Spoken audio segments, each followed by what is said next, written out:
Energy minister ने कहा कि इसका कुछ सॉल्यूशन है, आप साइंटिस्ट हो नीरी के, तो हमने कहा हमारे पास सॉल्यूशन है। यहाँ पे पूरी बंजर जमीन थी, मतलब पूरे रखड़ थे, रखड़ में पूरे ऐसे घास वास थे कि हम कुछ नहीं उगा सकते, ऐसे लग रहे थे पूरी जगह। वो जगह हमने साफ की है। कंटिन्यूअस पानी भी दे रहे हो, बहुत मेहनत हर साइड्स पे रखे होंगे।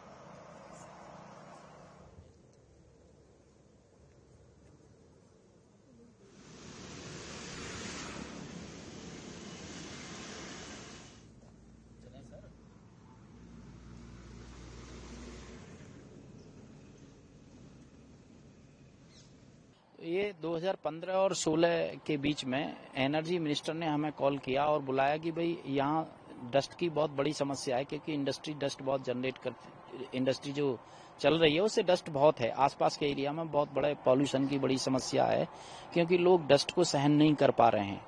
तो उस सॉल्यूशन के लिए एनर्जी मिनिस्टर ने कहा कि इसका कुछ सॉल्यूशन है, आप साइंटिस्ट हो नीरी के, तो हमने कहा हमारे पास सॉल्यूशन है, हम डस्ट को 6 महीने के अंदर में रोक सकते हैं।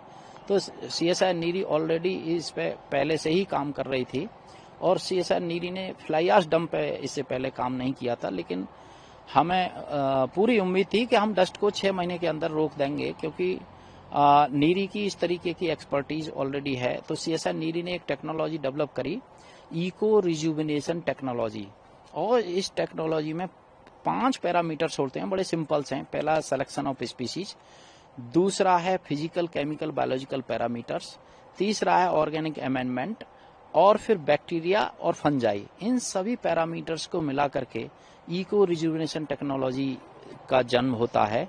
और इस टेक्नोलॉजी के थ्रू जब हम पेड़ पौधों को लगाते हैं, सेलेक्टिव स्पीसीज को, तो स्पेशली बैम्बू हमने इसलिए चूज करे कि कम समय में इसकी अच्छी हाइट मिल जाती है।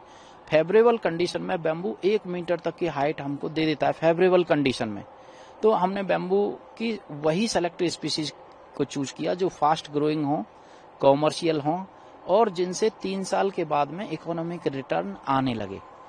इसका पर्यावरण पर क्या असर पड़ा, पोल्यूशन कितना कम हुआ? हाँ, तो अब पर्यावरण की बात करते हैं, तो जब 6 महीने में 20 से 25 फीट की हाइट आई इस डस्ट के ऊपर, तो 100% जो डस्ट थी, जो डस्ट एक सिंपल डस्ट नहीं है, it is a hazardous dust, because इसमें इनऑर्गेनिक एलिमेंट्स, हैवी मेटल्स रहते हैं।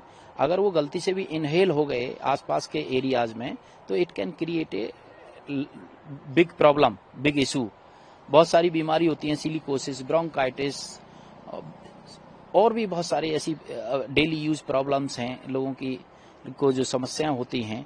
तो उस समस्याओं के निदान के लिए विद इन 6 मंथ में हमने बैम्बू की स्पीसीज को लेकर के 20 से 25 फीट की हाइट ले आए। जब एक साल में 20 से 25 फीट की हमको हाइट मिली, तो हमने लगाने से पहले भी यहाँ PM10, PM2.5 मेजर करे, वहाँ पहले क्या कंडीशंस थी और अब क्या कंडीशन है। मीन्स जहाँ हमने बैम्बू लगाया वहाँ किस तरीके की प्रॉब्लम सॉल्व हुई हैं, और जहाँ नहीं लगाया वहाँ किस तरीके की प्रॉब्लम एग्जिस्ट करती हैं। तो इन सब के कंक्लूजन पे आने के बाद हमने 90% डस्ट की जो प्रॉब्लम थी वो खत्म कर दी। इमीडिएट जो लोग खेती भी नहीं कर पा रहे थे अपने आसपास के एरिया में डस्ट प्रॉब्लम की वजह से, फ्लाई एश की वजह से, वो उन्होंने अपना खेती करना स्टार्ट कर दिया आसपास के एरियाज में। तो ये बैम्बू की खासियत रही। तो एक जहाँ से प्रैक्टिकल आपने शुरू किया था, वो कितना बड़ा है, कितने पेड़ यहाँ पर है और कितने एरिया में ये सब लग चुका है? ये एरिया तो काफ़ी है।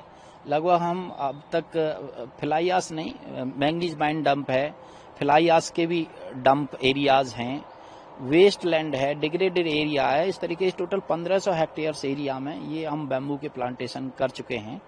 और ओनली फ्लाई एश पे ही हमने मोर देन 5 लाख से ज़्यादा पेड़ पौधे लगाए हैं और फ्लाई एश का रिजुविनेशन किया है। डस्ट की प्रॉब्लम को हम इमीडिएटली सॉल्व कर देते हैं। और बाद बाकी अभी कंटिन्यूस में हमारा काम चल रहे हैं, प्रोजेक्ट प्रॉब्लम बेस्ड सॉल्यूशन हम प्रोवाइड कर रहे हैं इंडस्ट्री के लिए भी और सोसाइटी के लिए भी।